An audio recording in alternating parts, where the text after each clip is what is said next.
Me ini kemacam alaga arana ka telepon explicar nula. Donc comme tu dis En fait, cara itu bukan dia yang makom lah.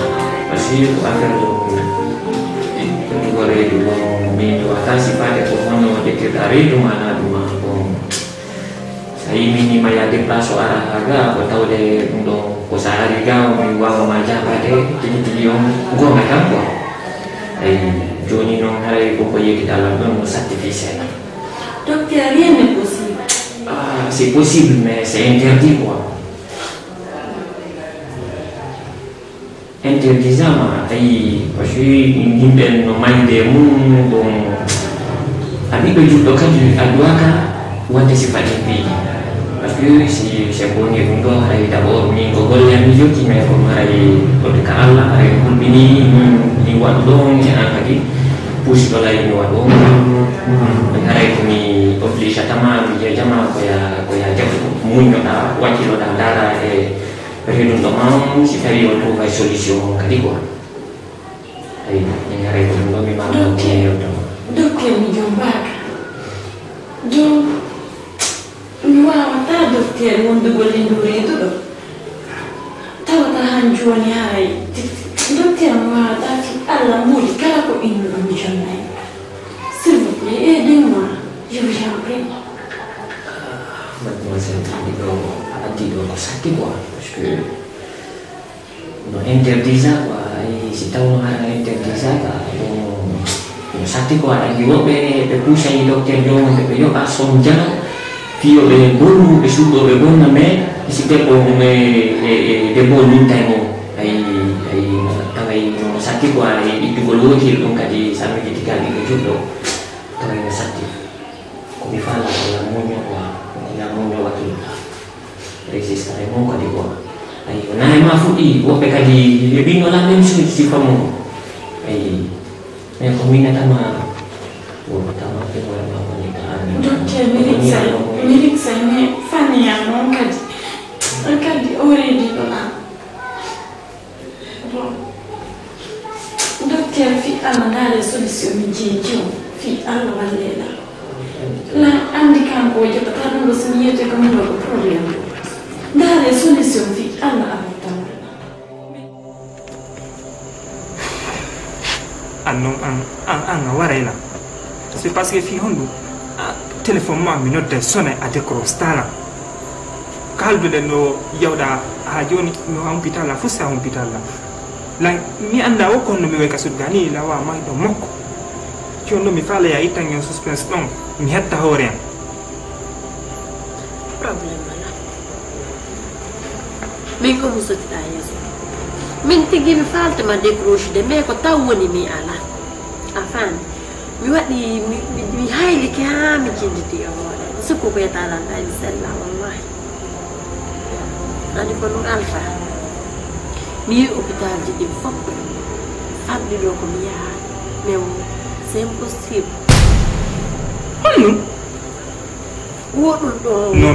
no awata la wolande dum do awata la wolande dum awata yawdo na desu mi nodda ma sona ron kala de cross de ron kala noddugol wi yalla non ça c'est impossible kun do wata marsude ni kun no tonna afami goto ni susa ta avortante parce que yimbe no may de mudu no dum ko fenande wonda dum fi yalla jon sa hawla kila immo may ton pied mon pied yen kala ko fala hôpital ko fala wo e ya attends sabola akimilando ma pigina donc mi andi ayidala parce que a holla la woni ayidala ça fait min ko male fu yidandala fami do yiduma non ayidala sa andi nan ko créer ngolam problème arda suñu dala a wala nayno la mais ara defalan problème mais a defilan problème hersa hein enen no desa anga hersa parce que ko mi wondemu ala ko suuɗoto debbo reedujo suuɗota ñande wo ñande reedu ƴawaytu an ko mi wonde wirtere nde ko min hersini fanni an jonno an tigi ɗan koko ƴawata ñande be ñande a yaa woni 2 jours a inalan ko ne ni dare solution ko buri yawde ko waden a wala nan lan dum ara lo no ça c'est impossible mi wawa ta dum no mi wawa ta ya wondi mu de déjà itu go wonki non itu go wonki ko buri wondi na akirni afami siko finu no akirni na wonde mu ko mi wonde mu ndo ka ta so kan de la filo aw jon jetta na ba kala ko holla be fa min no min ande sali ko no wadi déjà hala kan na yayi c'est bon yow après yow ta no yow après yow ta quoi yow ala ko yow tan sina mi wonde mu dépense habite ma ko dum fo watte afami ko mi wonde her saka mi yeti ke ma debbo reedu juno suudo ta dum do suudo ta da famude aya seju akita no akitan andi mi da go hala ma mi halima go mi da hala ma akirni parce que na ko mi fala nan ko ndala nga wolande bana na ko mi fala nan ko ndala wolande yow jokku lawol ma anga so say Allah tugo avo andi mi ma yakiri ak wol go no fi Allah mani do sa fala kay nga bu fi Allah joni si tay bi don metta no akki fi Allah ke ra fala ngo kay mamu jama ka salli akki la bana ka yasi ka fi Allah yow ta halta nan don hala de mi halni ma goy voilà c'est bon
mi wawata ɗum ɗo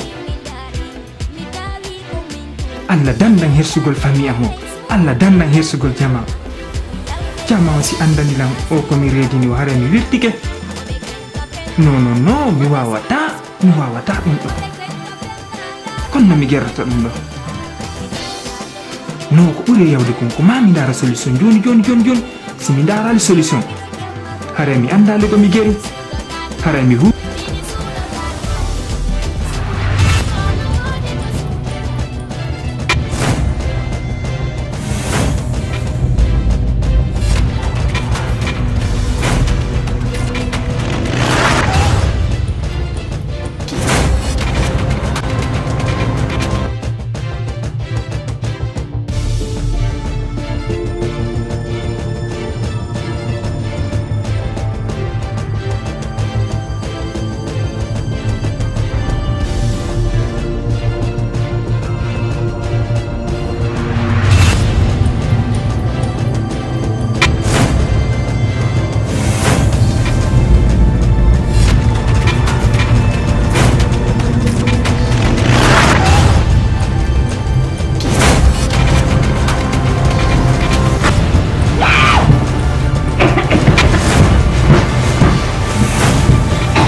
Écoutez, je m'adresse à vous. Veuillez descendre votre route là, s'il vous plaît.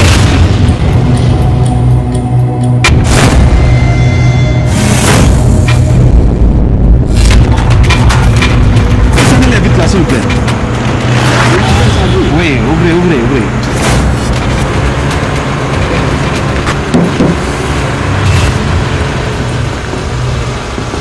Ôtez le moteur là. Vous allez bien?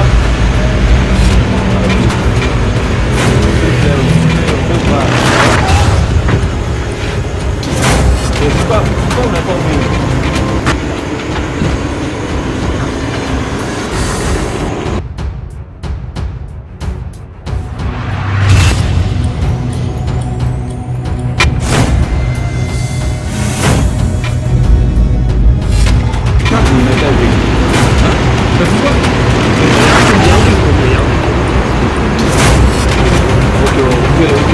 Mais il n'y a aucun problème là-bas. Mais vous voulez quoi? Mais nous... Pour qui tu te prends d'abord, hein? Qu'est-ce que tu vérifies? C'est notre travail. Excusez. On doit faire notre travail. Excusez. Ouvre le coffre. Allez. Vérifie. Le coffre.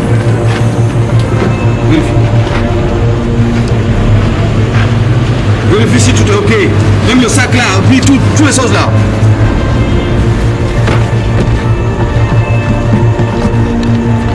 Ça c'est quoi ça? Ça c'est quoi ça? C'est qui est coincé là?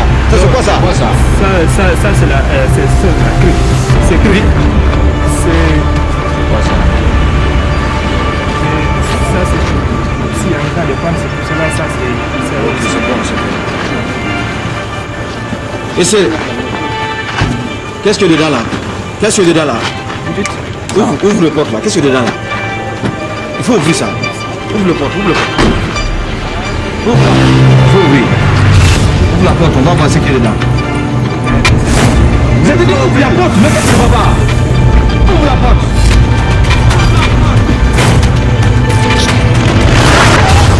Ah, ça c'est quoi ça? Non, c'est ma femme. Quoi ça? C'est ma femme.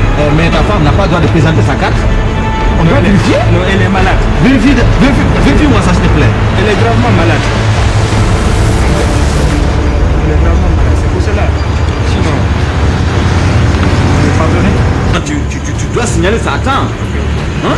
Merci, sir.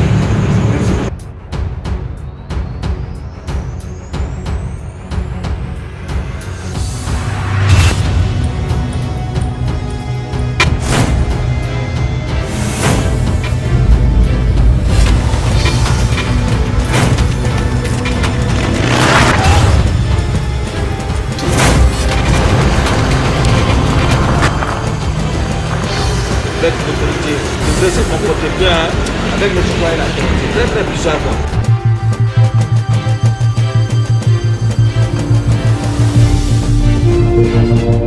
Quoi.